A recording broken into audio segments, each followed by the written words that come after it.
ओम नमः शिवाय, ओम नमः शिवाय, ओम नमः शिवाय, ओम नमः शिवाय। ओम नमो भगवते वासुदेवाय। ओम देवकी सुत गोविंद वासुदेव जगतपति देहि में तनियम कृष्ण त्वाम अहम शरणम गतः। अथ श्री अग्नि महापुराण 61तमो अध्याय। ओम नमः शिवाय, ओम नमः शिवाय। अवभृत स्नान द्वार प्रतिष्ठा ध्वजारोपणादि विधि। ओम नमः शिवाय, ओम नमः शिवाय, ओम नमः शिवाय। ओम नमो भगवते वासुदेवाय। ओम देवकी सुत गोविंद वासुदेव जगतपति देहि में तनियम कृष्ण त्वाम अहम शरणम गतः। श्री भगवानुवाचो भक्ष्ये चावभृत स्नानं विष्णोर्नत्वेति होमयेत। एकाशीति पदे कुंभान् संस्थाप्य स्नापयेद्वरिम्। पूजयेद गंधपुष्पाद्यैर्बलिं दत्त्वा गुरुं यजेत्। द्वार प्रतिष्ठां वक्ष्यामि द्वाराधो हेम वै ददेतो। अष्टभिः कलशै स्थाप्य शाखो दुम्बरको गुरुः। गंधादिभिः समभ्यर्चो मंत्रैर्वेदादिभिर्गुरुः। कुंडेषु होमयेद वह्नि समीदाज्यतिलादिभिः। दत्त्वा शय्यादिकं चाधो दद्यादाधार शक्तिकामो। शाखयोर्विन्यसेन मूले देवौ चंड प्रचंडको। ऊर्ध्वौ उदुम्बरके देवीं लक्ष्मीश्वरगणार्जितामो। ओम नमः शिवाय, ओम नमः शिवाय, ओम नमः शिवाय। ओम नमो भगवते वासुदेवाय। ओम देवकी सुत गोविंद वासुदेव जगतपते देहि में तनियम कृष्ण त्वाम अहम शरणं गतः। न्यास्याभ्यर्चो यथा न्यायं श्रीसूक्तेन चतुर्मुखं। हुत्वा तु श्रीफलादीनि आचार्यदेस्तु दक्षिणामो। प्रतिष्ठा सिद्धद्वारस्य त्वाचार्यः स्थापयेद्वरिम्। क्षमा कीजिएगा। प्रतिष्ठा सिद्धद्वारस्य त्वाचार्यः स्थापयेद्वरिं। प्रासादस्य प्रतिष्ठां तु हतप्रतिष्ठेति तां शृणु। समाप्तौ सुखनाशाया वेद्याः प्रागर्भमस्तके। सौवर्णं राजितं कुम्भो मथवा शुक्लनिर्मितम्। अष्टरत्नौषधि धातु बीजलौहान्वितं शुभम्। असवस्त्रपूरितं चाद्विभरमण्डले चाधिवासयेतो। सपल्लवं नृसिंहेन हुत्वा सम्पात संचितं। नारायणाख्यतत्त्वेन प्राणभूतं न्यसेत्ततः। वैराजरूपं तं ध्यायेत प्रासादस्य सुरेश्वरः। ततः पुरुषवत् सर्वं प्रासादं चिन्तयेद् बुधा। अधो दत्त्वा सुवर्णं तु तत्त्वभूतं घटं न्यसेत। गुर्वादो दक्षिणां दद्याद् ब्रह्मणादेश्च भोजनम्। ततः पश्चाद् द्विबन्धं तदूर्ध्वं कंठबंधनं। कंठोपरिष्टात् कर्तव्यं विमलामलसारिकं। तदूर्ध्वं ब्रकलं कुर्याद् चक्रं चाद्यं सुदर्शनं। मूर्तिं श्रीवासुदेवस्य ग्रहगुप्तां निवेदयेतो। कलशं बाथ कुर्वीतो तदूर्ध्वं चक्रमुत्तमं। वेद्याद् परितः स्थाप्य अष्टौ विघ्नेश्वरात्मजः। चत्वारो वा चतुर्दिक्षु स्थापनीया गुरुत्मतः। ध्वजारोहं प्रवक्ष्यामि येन भूतादि नश्यति। प्रासाद बिंब द्रव्याणां यावन्तः परमाणवः। तावद्वर्ष सहस्राणि तत्कर्ता विष्णुलोकभाको। कुंभाण्ड वेदी बिंबानां भ्रमणाद्वायुना नघा। कंठस्यावेष्टनाज्ञेयं फलं कोटिगुणं ध्वजत। ओम नमः शिवाय, ओम नमः शिवाय, ओम नमः शिवाय। ओम नमो भगवते वासुदेवाय। ओम देवकी सुत गोविंद वासुदेव जगतपति देहि में तनियम कृष्ण त्वाम अहम शरणं गतः। पताकां प्रकृतिं विद्यं दण्डं पुरुषरूपिणं। प्रासादो वासुदेवस्य मूर्तिरूपो निवेदमे। धारणाद्वारिणीं विद्धिम आकाशम सुशिरात्मका। और तेजस्तत्पावकं विद्धिम वायुम स्पर्शगतं तथा। पाषाणाद्विश्वेश्वजलं पार्थिवं पृथ्वीगुणं। प्रतिशब्दोद्भवं शब्दं स्पर्शं स्यात् कर्कशादिकं। शुक्लादिकं भवेद्रूपं रसमाह्लाददर्शकं।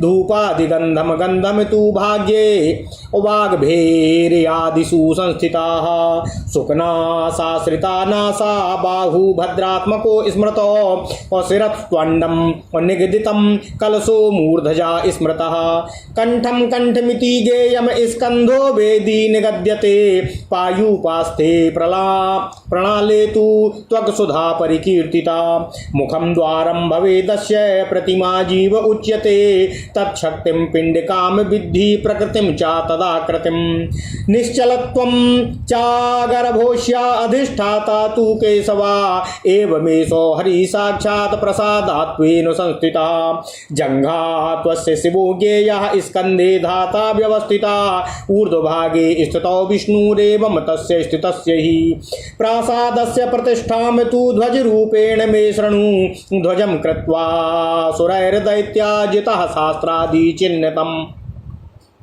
अंडूर्ध्वं कलशं न्यस्य तदूर्ध्वं विन्यसे ध्वजं बिम्बार्धमानं दण्डस्य त्रिभागेणाथ कारयेतो अष्टारं द्वादशारं वा मध्ये मूर्तिमतान्वितं नारसिंहेन तार्क्ष्येणो ध्वजदण्डस्तु निर्वृणाः ओं नमः शिवाय प्रासादस्य तु विस्तारो मानमदण्डस्य कीर्तितम् शिखरार्धेन वा कुर्यात् तृतीयार्धेन वा पुनः द्वारस्य दैर्घ्यादि गुणम दंडम वा परिकल्पयेतो ध्वजयाष्टिर्देवग्रहे ऐशान्याम वायवेवता बेथवाः ओं नमः शिवाय क्षौमाद्यश्च ध्वजं कुर्याद् चित्रं वैकवर्णवकम्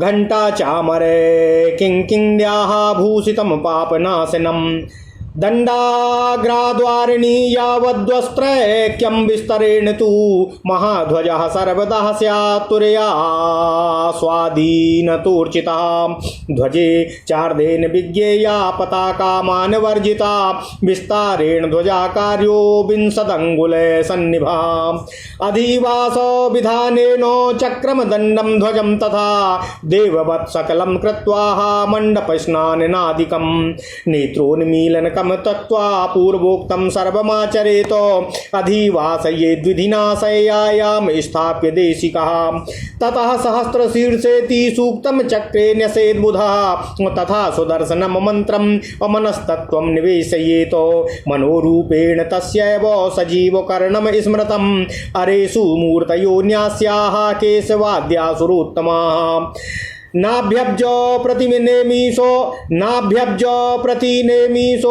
न्यसे तत्त्वानिदेशिकः नृसिंहं विश्वरूपं वा अब्ज मध्ये निवेशयेत सकलं विन्यसे दंडे सूत्रात्मानं सजीवकं निष्कलं परमात्मानं ध्वजे ध्यायन्नसेद्धरिं तच्छक्तिं व्यापिनीं ध्यायेद् ध्वजरूपां बलाबलां मण्डले स्थाप्य चाभ्यर्चो होमं कुण्डेषु कारयेतो कलशे स्वर्ण कलशं न्यस्य रत्नानि पंच च स्थापये चक्रमंत्रेण स्वर्णम चक्रामधस्ततः ओम नमः शिवाय ओम नमः शिवाय ओम नमः शिवाय ओम नमो भगवते वासुदेवाय ओम देवकी सुत गोविंद वासुदेव जगत्पते देहि मे तन्यं कृष्ण त्वाम अहम शरणं गतः पारदेन तु संप्लाव्य नेत्रपट्टेन छादयेत ततो निवेशये चक्रं तन्मध्ये तु हरिं स्मरेत ओम छं नरसिंहाय नमः पूज्ये स्थापयेद्वरिं ततो ध्वजं गृहीत्वा तु यजमानः सबान्धवः दधी भक्तयुते पात्रे ध्वजस्याग्रं निवेशयेत ध्रुवाद्येन फडन्तेन ध्वजं मन्त्रेण पूजयेत शिरस्याधाय तत्पात्रं नारायणमनुस्मरम् प्रदक्षिणं तु कुर्वीत तुर्यमङ्गलानि स्वनैः ततो निवेशये दण्डं मन्त्रेणाष्टाक्षरेण तु मुञ्चामि त्वेति सूक्तेन ध्वजं मुञ्चे द्विचक्षणः पात्रं ध्वजं कुञ्जरादिं दद्यादाचार्यके द्विजः एष साधारणः प्रोक्तो ध्वजस्यारोहणे विधि यस्य देवस्य यच्चिह्नं तन्मन्त्रेण स्थिरं चरेत स्वर्गच्छेदध्वजदानातुं भुवि राजा बली भवेत् इत्यादि ओम नमः शिवाय, ओम नमः शिवाय, ओम नमः शिवाय। ओम नमो भगवते वासुदेवाय। ओम देवकी सुत गोविंद वासुदेव जगतपते देहि मे तनियम कृष्ण त्वाम अहम शरणम गतः। ओम नमः शिवाय, ओम नमः शिवाय, ओम नमः शिवाय। ओम नमो भगवते वासुदेवाय। ओम देवकी सुत गोविंद वासुदेव जगतपते देहि मे तनियम कृष्ण त्वाम अहम शरणम गतः। अथ श्री अग्नि महापुराण 61वां अध्याय अवभृत स्नान, द्वार प्रतिष्ठा और ध्वजारोपण आदि की विधि। ओम नमः शिवाय, ओम नमः शिवाय, ओम नमः शिवाय। ओम नमो भगवते वासुदेवाय। ओम देवकी सुत गोविंद वासुदेव जगतपति देहि मे तनियम कृष्ण त्वाम अहम शरणम गतः। भगवान हयग्रीव ने कहा, हे ब्राह्मण, अब मैं आपसे अवभृत स्नान का वर्णन कर रहा हूँ। विष्णुर्नुकम वीर्याणी इत्यादि मंत्र से हवन करना चाहिए। 81 पद वाले वास्तुमंडल में कलश स्थापित करके उनके जल से भगवान श्री हरि विष्णु को स्नान कराएं। स्नान के पश्चात गंध पुष्प आदि से भगवान की पूजा करनी चाहिए और बलि अर्पित करके गुरु का पूजन करना चाहिए। अब मैं द्वार प्रतिष्ठा का वर्णन करने जा रहा हूँ। गुरु द्वार के निम्न भाग में स्वर्ण रखे और 8 कलशों के साथ वहाँ 2 गूलर की शाखाओं को स्थापित करना चाहिए। फिर गंध आदि उपचारों से वैदिक आदि मंत्रों से सम्यक पूजन करके कुंडों में स्थापित अग्नि में समिधा, घी और तिल आदि की आहुति देनी चाहिए। तत्पश्चात सैया आदि का दान देकर नीचे आधार शक्ति की स्थापना करनी चाहिए। दोनों शाखाओं के मूल भाग में चंड और प्रचंड नामक देवताओं की स्थापना करनी चाहिए। उदुम्बर शाखाओं के ऊपरी भाग में देववृंद पूजित श्री लक्ष्मी देवी जी की स्थापना करके श्री सूक्त से उनका यथोचित पूजन करना चाहिए। इसके बाद ब्रह्मा जी का पूजन करके आचार्य आदि को श्रीफल, नारियल आदि की दक्षिणा देना चाहिए। प्रतिष्ठा द्वारा सिद्ध द्वार पर आचार्य को भगवान श्री हरि विष्णु की स्थापना करनी चाहिए। मंदिर की प्रतिष्ठा हत प्रतिष्ठ इत्यादि मंत्र से की जाती है। उसका वर्णन सुनो। वेदी के पहले गर्भगृह में के सिरोभाग में जहाँ सुकनामा की समाप्ति होती है, उस स्थान पर सोने अथवा चांदी से बने हुए श्वेत निर्मल कलश की स्थापना करनी चाहिए। उसमें 8 तरह के रत्न, औषधि, धातु, बीज और लौह स्वर्ण का त्याग देना चाहिए। उस सुंदर कलश के कंठ भाग में वस्त्र लपेटकर उसमें जल भर दें और मंडल में उसका अधिवासन करना चाहिए। उसमें पल्लव डाल देना चाहिए। तत्पश्चात नृसिंह मंत्र से अग्नि में घी की धारा गिराते हुए हवन करना चाहिए। नारायण तत्व से प्राणान्यास करना चाहिए। हे सुरेश्वर, प्रासाद के उस कलश का बैराज रूप में चिंतन करना चाहिए। तत्पश्चात विद्वान पुरुष को संपूर्ण प्रासाद को ही पुरुष की भांति चिंतन करना चाहिए। उसके बाद नीचे स्वर्ण देकर तत्वभूत कलश की स्थापना करनी चाहिए। गुरु आदि को दक्षिणा दे और ब्राह्मण आदि को भोजन कराएं। तत्पश्चात वेदी के चारों तरफ सूत या माला लपेटकर उसके ऊपर कंठ भाग में सभी तरफ सूत अथवा बंधनवार बांधें और उसके भी ऊपर बिमलामल सार नामक पुष्पहार या बंधनवार मंदिर के चारों तरफ बांधें। उसके ऊपर ब्रकल तथा उसके भी ऊपर आदि सुदर्शन चक्र बनाएं।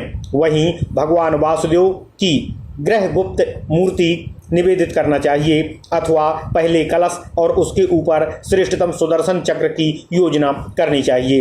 हे ब्राह्मण, वेदी के चारों तरफ 8 विघ्नेश्वरों की स्थापना करनी चाहिए अथवा 4 दिशाओं में 4 ही विघ्नेश्वर स्थापित किए जाने चाहिए। गरुड़ ध्वजारोपण की विधि बतलाता हूँ, जिसे होने से भूत आदि नष्ट हो जाते हैं। प्रसाद बिंब के द्रव्यों में जितने परमाणु होते हैं उतने सहस्त्र वर्षों तक मंदिर निर्माता पुरुष विष्णु लोक में निवास करता है।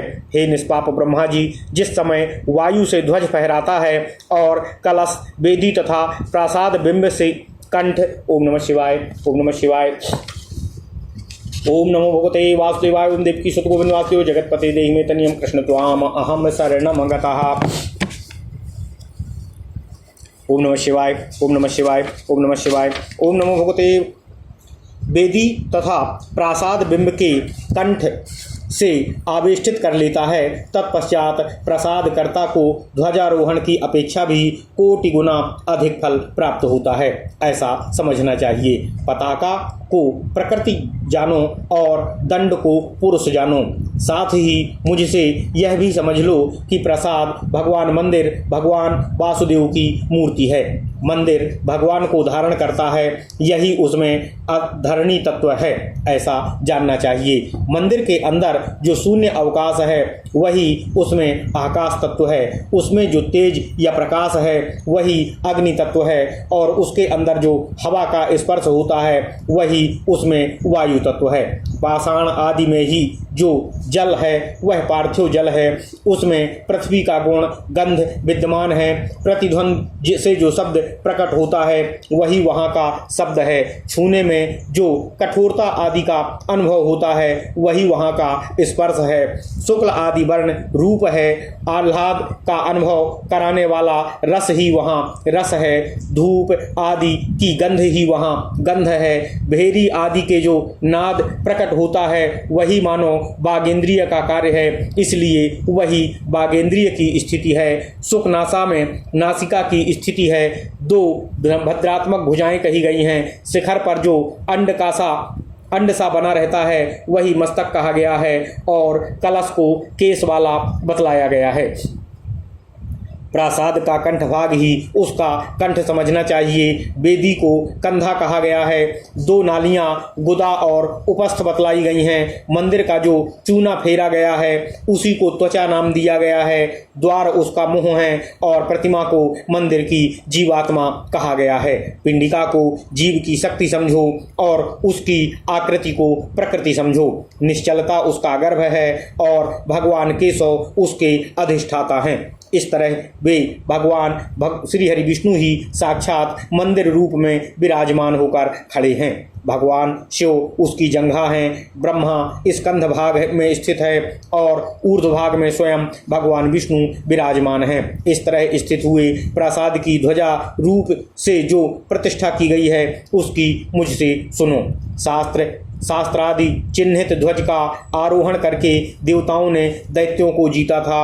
अंड के ऊपर कलश रखकर उसके ऊपर ध्वज की स्थापना करनी चाहिए। ध्वज का मान बिंब के मान का आधा भाग है।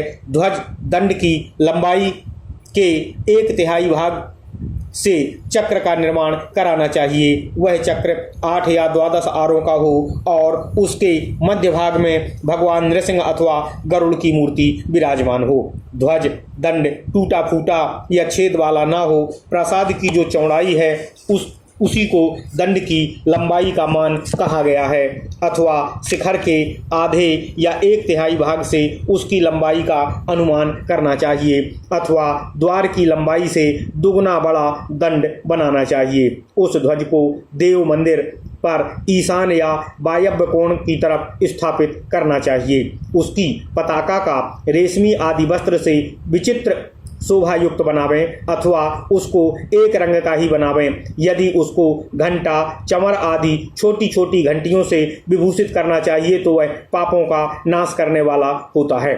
दंड के अग्रभाग से लेकर भूमि तक लंबा जो एक वस्त्र है उसको महाध्वज कहा गया है। वह संपूर्ण मनोरथों को देने वाला है। जो उसके 1/4 मोटा हो वह ध्वज पूजित होने पर सर्व मनोरथों को पूर्ण करता है। ध्वज के आधे मानने वाले वस्त्र से बने हुए झंडे को पताका कहते हैं,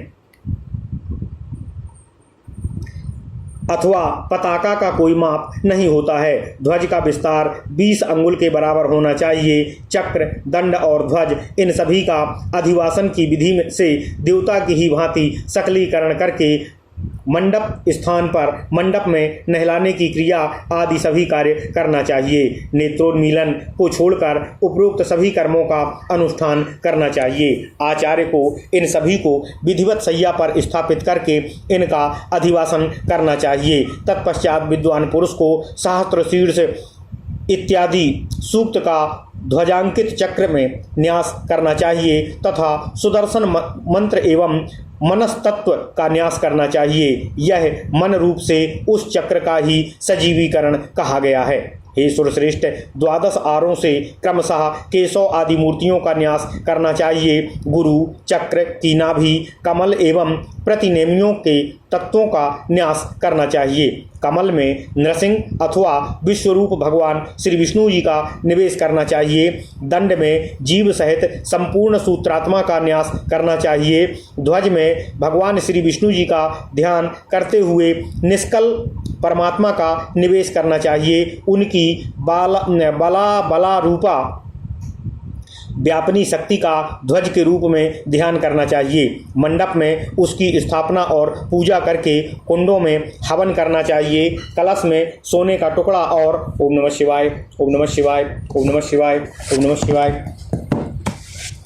और पंचरत्न डालकर अस्त्र मंत्र से चक्र की स्थापना करनी चाहिए। उसके बाद स्वर्ण चक्र को नीचे से पारे द्वारा संप्लावित करके नेत्रपट से आच्छादित करना चाहिए। इसके बाद चक्र का निवेश करना चाहिए और उसके अंदर भगवान श्री हरि विष्णु का स्मरण करना चाहिए। ओम छौम नरसिंहाय नमः, इस मंत्र से भगवान श्री हरि विष्णु की स्थापना और पूजा करनी चाहिए। उसके बाद बंधु बांधवों सहित यजमान ध्वज लेकर दही भात से युक्त पात्र में ध्वज का अग्रभाग डालना चाहिए। आदि में ओम और अंत में फट लगाकर फट इस मंत्र से ध्वजा का पूजन करना चाहिए।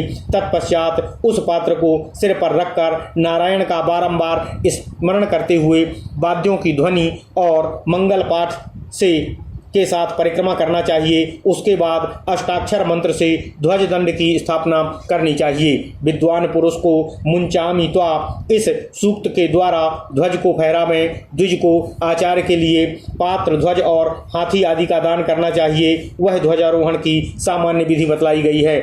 जिस देवता का जो चिन्ह है उससे युक्त ध्वजा को उसी देवता के मंत्र के साथ स्थिरता पूर्वक स्थापित करना चाहिए।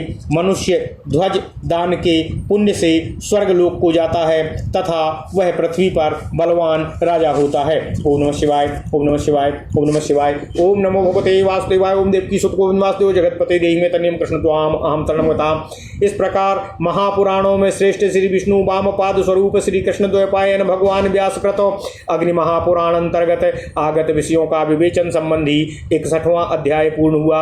इत्यादि महापुराणे भगवान श्री वेद व्यास कृत श्री विष्णु वामपाद स्वरूपे श्री अग्नि महापुराण अंतर्गते अवभृत स्नान द्वार प्रतिष्ठा ध्वज रोपणादि विधि कथनम नामैक षष्ठतिमो अध्याय। ओम नमः शिवाय, ओम नमः शिवाय, ओम नमः शिवाय। ओम नमो भगवते वासुदेवाय। ओम देवकी सुत गोविंद वासुदेव जगतपति देहि में तनियम कृष्ण त्वाम अहम शरण